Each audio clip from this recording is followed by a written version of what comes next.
Vendredi 15 mars 2019, en Côte d'Ivoire, Fraternité Matin titre sur l'économie. Adama Koné demande aux assureurs d'accompagner le gouvernement. Toujours au pays d'Oufoué-Boigny, le sursaut nous vient ce jour avec Dassansan, député et président RJR, qui cache ses vérités. L'intelligent d'Abidjan, lui, nous dit que le nouveau ministre en charge du dialogue politique, Cissé Bakongo, annonce déjà les couleurs. Au Sénégal, le Sud Quotidien fait en sa manchette l'écho d'un appel à un dialogue politique constructif et inclusif. L'opposition Boud Maki, estime le journal. L'analyste politique Momar Diong relativise. Et le soleil de luire ce jour avec la question des bourses d'études en 2018. L'État a payé 66 milliards de francs CFA à 100 267 étudiants. L'enquête dit lenteur dans la procédure d'attribution du marché, le casse-tête de l'eau. Sortie de Simon Compaoré à Waïgouya, le MPP donne sa version. C'est ce qu'écrit le quotidien L'Information pour tous, quand aujourd'hui au Faso nous parle du basculement dans la 5e République. Roch confirme l'option référendaire. 5e République également en manchette du quotidien Le Pays. La Constitution sera adoptée par vote référendaire, renchérit Maître Alidou Ouedraogo. Et comme pour lui répondre juste à côté, Siaka Koulibaly de dire « Ce n'est pas la Constitution qui est responsable des troubles, mais plutôt la qualité de la classe politique ». Avec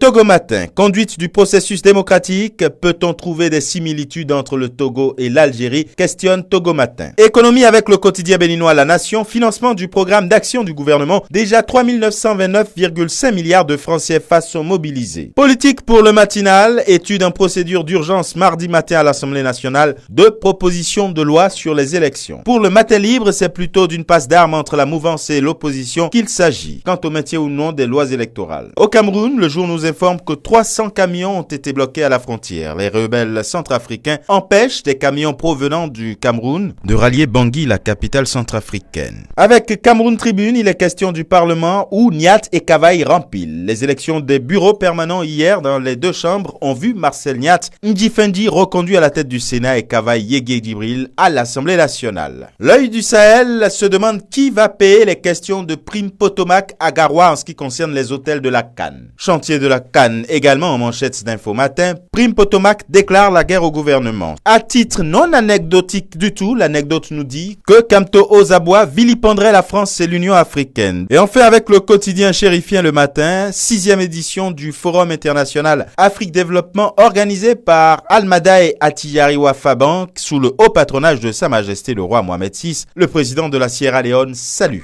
le leadership de Sa Majesté le Roi en faveur du développement de l'Afrique. Et Mohamed El Ketani de dire, le journal cite, l'Afrique reste l'espoir pour la croissance mondiale. Et ce sera tout pour aujourd'hui. À la semaine prochaine.